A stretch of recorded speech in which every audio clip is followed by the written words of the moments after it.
Slam Stewart, George DeVivier. But one of my favorite bassists is from my hometown, Memphis, George Joyner, who later changed his name to Jamil Nasser. But he had not, he grew up with George Coleman, Frank Strozer, those guys, and they played with B.B. King's band together. And later, George went on to play with Miles and Jamil, ended up playing with a bunch of people, but because when I think about it, he's on some of the Donald Byrd records, and with Train, I think. But then, like I said, he's probably known for the time he spent playing with Ahmed Jamal. But some of my other favorites, are some of the obvious players. To me, bass kind of starts with Ray Brown for me. But again, you have Paul Chambers, you have Sam Jones, of course. Later, guys like Ron Carter, who's I felt like I learned so much music from studying his bass lines. And Buster Williams is another favorite bassist that I really like, and people look at me funny when I tell them, I learned a lot of music from these cats, but I'm not a great bassist, but I've played bass a lot and studied a lot. So, like I say, Buster's another one of the guys I really learned a lot of music from. And a guy I really love his playing and writing that I think I got to do one gig with him at Bradley's, was Dave Holland, is another bassist that I really enjoy. And as you know, we talked about Shawnette Moffett, and I played a lot with Bob Purse, so obviously I love his playing, and S.C. Leslie is another one, and Christian McBride, of course. We hadn't played together a lot, but again, he's just one of those guys can sit down and play this great piano, and right away you understand why this guy plays so much bass and plays so much music. And but living in Boston, I enjoyed playing with a bassist, Ron Motti, and John Lockwood, and I'm sure, if I go down the different bands I played in, with Art Blakey, with Peter Washington, who I just love to death. Love his playing, love him as a person. Lonnie Plexico is another guy I really dig his playing. I was trying to see if I was overlooking. I'm sure there are some other players, but let's kind of give you a rough idea. What about horn players? Horn players? I won't go into a lot of rhythm and blues playing, but definitely Maceo Parker, who was played changes, played jazz and played changes, and Fred Wesley is another one, the trombonist with James Brown. But I got to hear him at a jam session once in Holland, and Chuck Mangione was on the jam session, and man, Fred just took over the jam session. I mean, he just blew everybody away.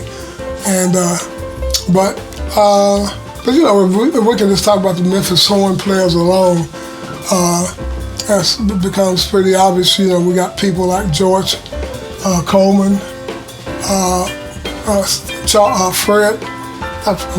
George Coleman and Frank Strozer, Booker Lill, who passed away at a young age, and he had a cousin, I think, Louis Smith. But then, of course, the great Charles Lord is from Memphis, and Garnett Brown, the trombone player, Marvin Stamm, a really great trumpeter, and then there were some guys who didn't leave Memphis, but they played a really big part in the development of the Memphis sound and players. I just found out a guy that I worked with for a year named Irvin Reason. I just saw on Facebook where Charles Lord talked about Phineas, introduced him to Irvin, and Irvin was his first teacher. And So it's kind of interesting. Like I said, with some really great players that didn't leave, but you know, there's some other guys that still, you know, come to mind, like Gary Topper is a really great saxophonist there. And of course, Bill Mobley, you know, I must love his playing a lot because he's on 4 or 5 of my albums, and we've traveled together. I feel like there's some other people I'm missing. But yeah, just that group of players there alone, you know.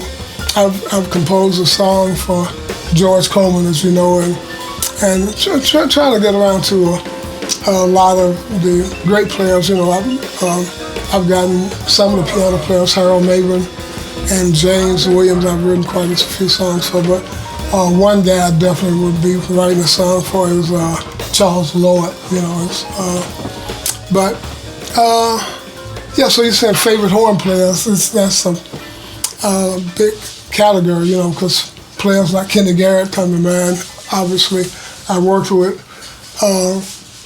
Bill Pierce. I'm waiting to be able to get him on one of my records. We've played together a lot, but every time I've called him to do one of my records, he wasn't available. But again, he's one of those guys that I really, you know, feel like whenever I'm on stage with him, I learn a lot. And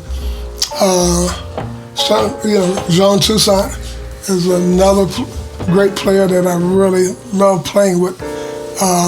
And then, you know, you can't play with Wynton Marsalis and Branford Marsalis and not, you know, be blown away by their playing and just really love it. And then later, you know, after they left the band, Terrence Blanchard and Donald Harrison came in the band. And again, you know, I used Donald on my first album, and hopefully, you know, Terrence is one of the guys I hope we get to record at some point. But I did get to record with Wallace Roney with Art's band, but it was one of the highlights for me was getting Wallace to play on my Born to Be Blue album. So, you know, there's just a really lot of great players out there. Tom Harrell, again, is one of my favorite players and composers. To have Eddie Henderson on Sources of Inspiration and Gary Bartz, man, every time I hear them playing on that record, I just get goosebumps because, you know, just a lot of history there, and just really soulful players.